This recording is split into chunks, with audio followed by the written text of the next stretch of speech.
ये केंद्र और राज्यों के बीच वित्त संबंध है भाग 11 में।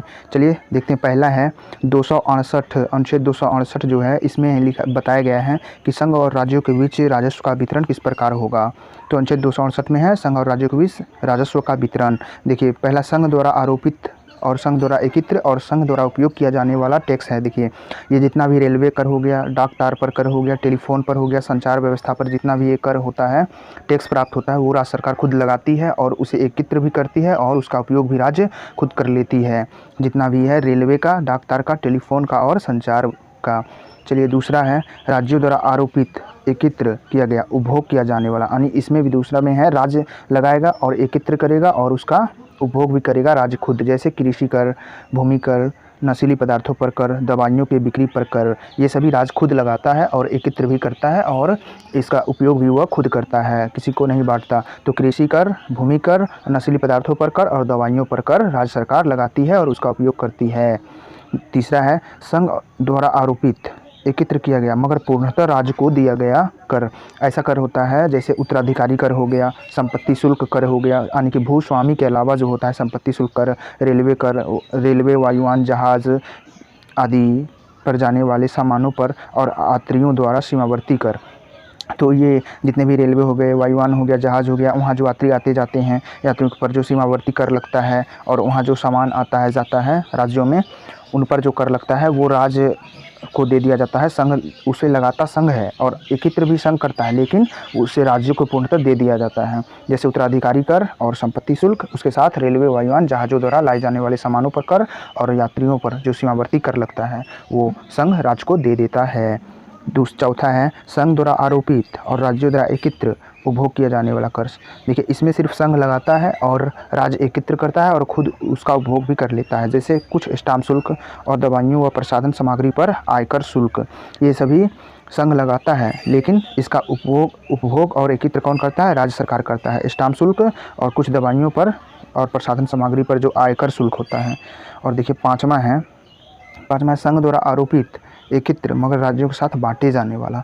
तो इसे केंद्र लगाता है और एकत्र भी करता है, लेकिन ये बांटकर दोनों आपस में इसका भोग करते हैं। जैसे कृषि के अलावा आय पर कर, कुछ आवाकारी शुल्क, कृषि के अलावा आय पर जो कर होता है और कुछ आवाकारी शुल्क ये संघ लगाता है और एकत्र भी करता है मगर राज्यों के साथ बांटकर इसका उपभोग करता है।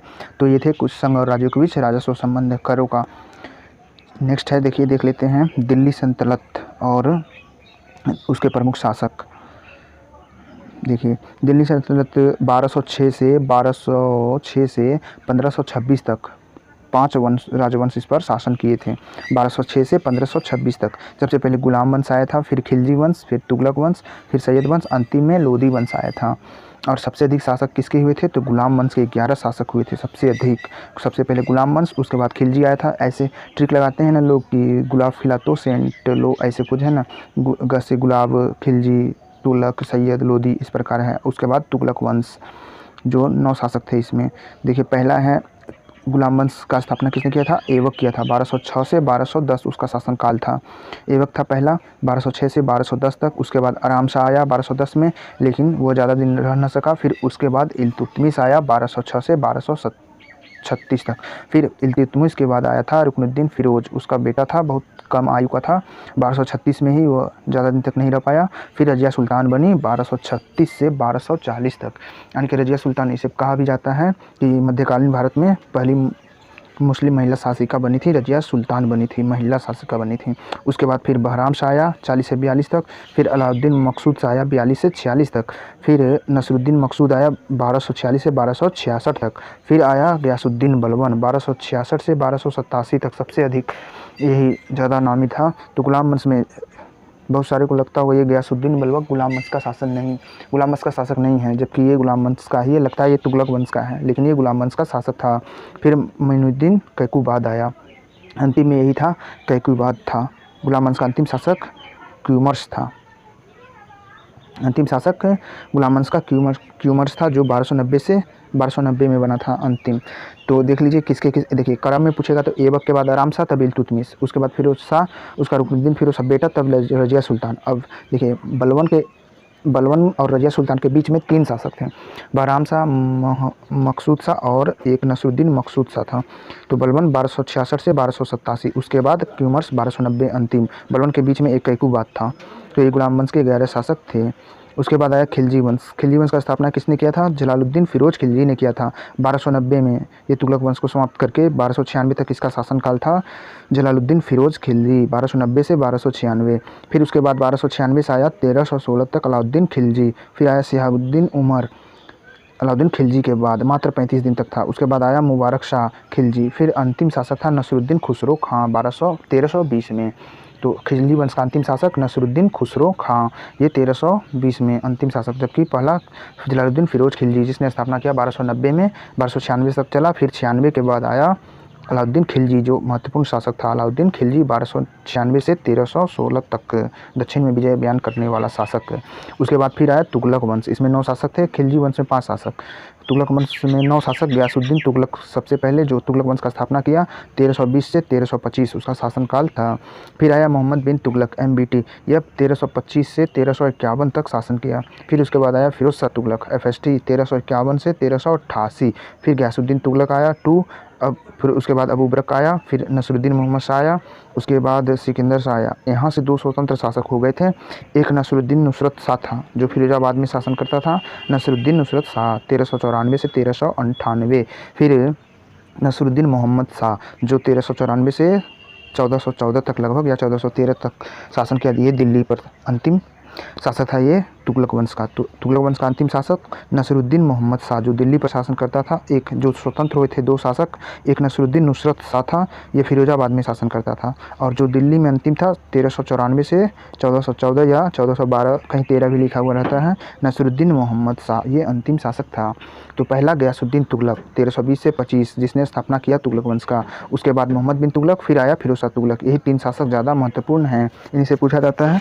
बीच में है मोहम्मद बिन तुगलक MBT 1325 से 1351 और उसके बाद है फिरोज शाह तुगलक और उससे पहले गयासुद्दीन तुगलक। 9 शासक इसमें हुए थे और सबसे लंबा शासन यही तुगलक वंश का था दिल्ली सल्तनत में। फिर आया सैयद वंश। इसमें 4 शासक थे। इसमें ज़्यादा पूछा जाता है सैयद वंश का स्थापना किसने किया?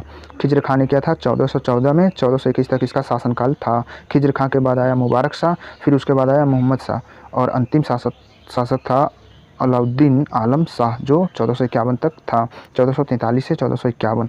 तो सैयद वंश का संस्थापक खिज्र खां 1414 से 1421। उसके बाद मुबारक शाह, फिर उसके बाद मोहम्मद शाह। ये कूट में आ जाए तो ऐसे देख लेना है। फिर अंतिम शासक आलम शाह था, अलाउद्दीन आलम शाह 1443 से 1451 ईस्वी तक शासन किया। और अंतिम वंश था लोधी वंश। 3 शासक इसमें हुए थे। सैयद वंश में 4 शासक, सबसे अधिक गुलाम वंश में 11 शासक और 9 शासक तुगलक वंश में दूसरा। लोधी वंश का स्थापना बहलोल लोधी 1451 में। 1451 से 1489 तक इसका शासनकाल रहा। फिर उसके बाद आया सिकंदर लोधी। फिर अंतिम था इब्राहिम लोधी जो पानीपत के प्रथम युद्ध में मारा गया। तो लोधी वंश के 3 शासक बहलोल लोधी, सिकंदर लोधी और इब्राहिम लोधी। सभी का शासनकाल भी पूछा जाता है। जैसे बहलोल लोधी का 1451 से 1489, फिर सिकंदर लोधी का 1489 से 1517 और उसके बाद 1517 से 1526 इब्राहिम लोधी अंतिम शासक। देख लीजिए यहाँ बताया गया जैसा कि प्रथम महिला शासक मध्यकाल में रजिया सुल्तान। उसके बाद सबसे वृद्ध सुल्तान यानी कि राजा कौन था? वो जलालुद्दीन फिरोज खिलजी था जिसने खिलजी वंश की स्थापना किया था। सबसे बूढ़ा शासक था। और दूसरा सबसे लंबा शासनकाल किसका था? तो ये बहलोल लोधी का था, लगभग 38 वर्ष तक वो जो लोधी वंश का स्थापना किया। बहलोल लोधी सबसे लंबा शासनकाल, ये अभी पूछा भी गया था 71 BPSC में। सबसे लंबा शासनकाल दिल्ली सल्तनत में किसका था? तो बहलोल लोधी का था। और दिल्ली सल्तनत का अंतिम सुल्तान कौन था? इब्राहिम लोधी था। अंतिम शासक इब्राहिम लोधी था। देख लेते हैं शासकों ये दिल्ली सल्तनत और इसमें शासन क्रम कितना साल तक किसने शासन किया। अगर पूछा जाएगा दिल्ली सल्तनत में कौन सा वंश सबसे अधिक दिनों तक शासन किया तो वो था तुगलक वंश, लगभग 94 वर्ष तक शासन किया। सबसे अधिक 1320 से 1413 तक 94 वर्ष तुगलक वंश। दूसरा था गुलाम वंश, 84 वर्ष तक शासन किया, 1206 से 1290।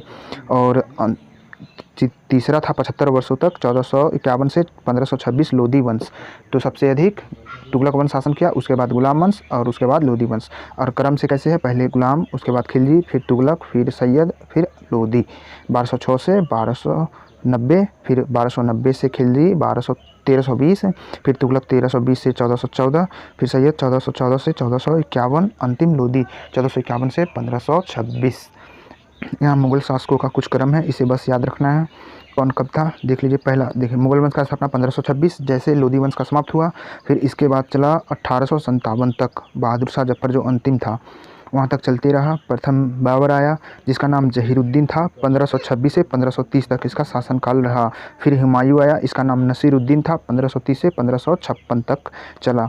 और उसके बाद अकबर आया, जलालुद्दीन इसका नाम था, 1556 से 1605 तक था। तो प्रथम क्रम में 3, पहले बाबर, फिर हुमायूं, फिर अकबर, फिर जहांगीर, 1605 से 1627 तक। यानी कि जहांगीर के बाद शाहजहां, 1627 से 1656, खुर्रम जहां शाहजहां को बोला जाता था। फिर उसके बाद औरंगजेब आया 1658 से 1707 तक। 1707 में जब औरंगजेब की मृत्यु हो जाती है तो उसके बाद ये उत्तर मुग़ल काल चालू होता है। औरंगजेब के बाद ही मुग़ल साम्राज्य का विघटन होना शुरू हो जाता है। उसके बाद आता है बहादुर शाह प्रथम, जो 1707 से 1712 तक रहता है। फिर उसके बाद आता है जहांदार शाह, जिसे मूर्ख बोला जाता है, मूर्ख शासक बोला जाता है। 12 से 1713 तक 1 वर्ष रहता है जहांदार शाह। फिर उसके बाद आता है फर्रुखसियर, 1713 से 1719 तक रहता है। फिर आता है मोहम्मद शाह रंगीला, ये रहता है 1719 से 1748। फिर अहमद शाह अब्दाली, 1748 से 1754। फिर उसके बाद आलमगीर द्वितीय, 1754 से 1759। इसी के समय प्लासी का युद्ध हुआ था 1757। आलमगीर द्वितीय 1754 से 1759 के समय। फिर उसके बाद आया शाह आलम द्वितीय, 1759 से 1806, जिसमें बक्सर का युद्ध हुआ था जिस समय। फिर इसके बाद आया अकबर द्वितीय, 1806 से 1837। फिर अंतिम था बहादुर शाह जफ़र, 1837 से 1857। 1857 की क्रांति के समय यही था मुग़ल बादशाह बहादुर शाह द्वितीय, जिसे बहादुर शाह जफ़र भी कहा जाता है। 1837 से 1857 तक अंतिम शासक था। तो औरंगजेब के बाद बहादुर शाह प्रथम, फिर जहांदार शाह आया लंपट मूर्ख, फिर फर्रुखसियर आया, उसके बाद मोहम्मद शाह रंगीला आया 1719 से 48। फिर अहमद शाह अब्दाली आया, यह 1748 से 1754। फिर आलमगीर द्वितीय आया 1754 से 1759।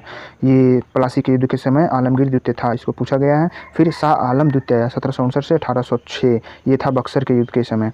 फिर आया अकबर द्वितीय 1806 से 1837। उसके बाद अंतिम बहादुर शाह द्वितीय।